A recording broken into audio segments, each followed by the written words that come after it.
Kannur പാനൂരിലെ party ഗ്രാമത്തിൽ bomb നിർമ്മാണത്തിനിടെ സ്ഫോടനമുണ്ടായി ഒരു CPM-കാരൻ മരിക്കുകയും നിരവധി പേർക്ക് ഗുരുതരമായി പരിക്കേൽക്കുകയും ചെയ്ത സംഭവത്തെ പതിവ് പോലെ നുണയുടെ പെരുമ്പറ മുഴക്കി പ്രതിരോധിക്കുവാനുള്ള ശ്രമമാണ് CPM നടത്തുന്നത്. പാർട്ടി അനുഭാവിക്ക് ലൈഫ് പദ്ധതി പ്രകാരം ലഭിച്ച പണിതീരാത്ത വീട് കയ്യേറിയാണ് CPM-കാരായ 10 പേർ ചേർന്ന ബോംബ് നിർമ്മാണം തുടങ്ങിയത്.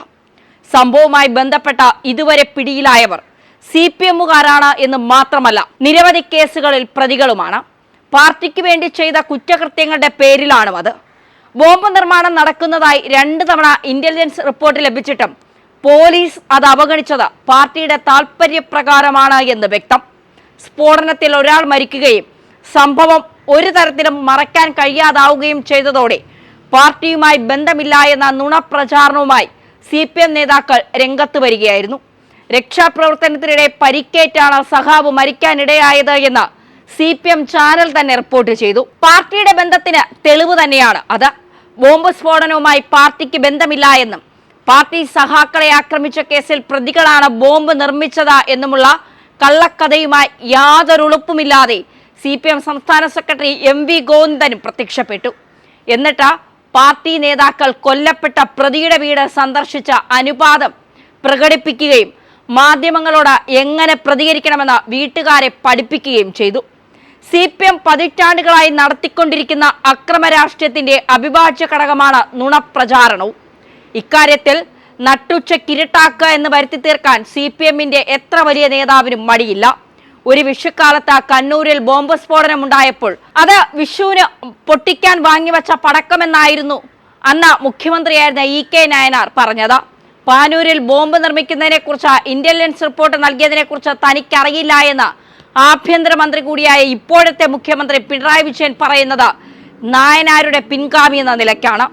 TP ചന്ദ്രശേഖരനെ 51 വെട്ടിലൂടെ കൊലപ്പെടുത്തിയിട്ട് അത് ചെയ്തത് ഇസ്ലാമിക ഭീകരവാദികളാണ് എന്ന ഒരു നാണവുമില്ലാതെ വാർത്താ സമ്മേളനം പറഞ്ഞ് വിളിച്ചു പറഞ്ഞ ആളാണ് പിണറായി വിജയൻ.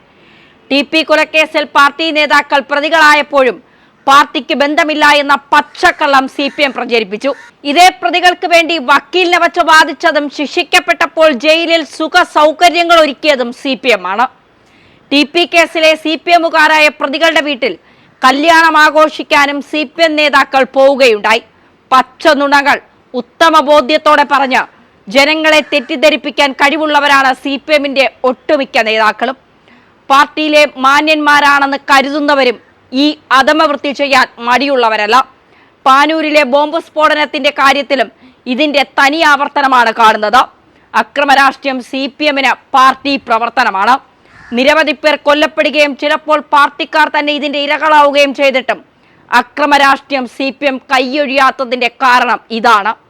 ആശയ സമരങ്ങളിൽ പാർട്ടിക്ക് തിരിച്ചടി സംഭവിക്കുകയും പാർട്ടിയുടെ ആധിപത്യം വെല്ലുവിളിക്കപ്പെടുകയും ചെയ്യുമ്പോഴൊക്കെ CPM അക്രമരാഷ്ട്രീയം കെട്ടഴിച്ചു വിടും.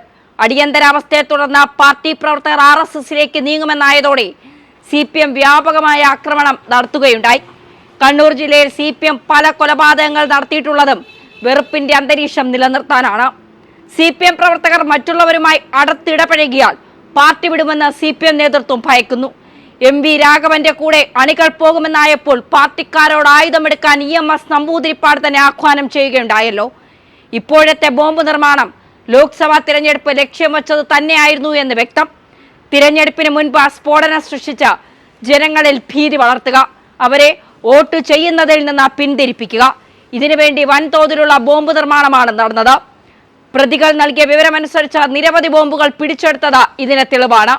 CPM-ന്റെ മാസ്റ്റർ പ്ലാൻ ഇതിന് പിന്നിലുണ്ട്.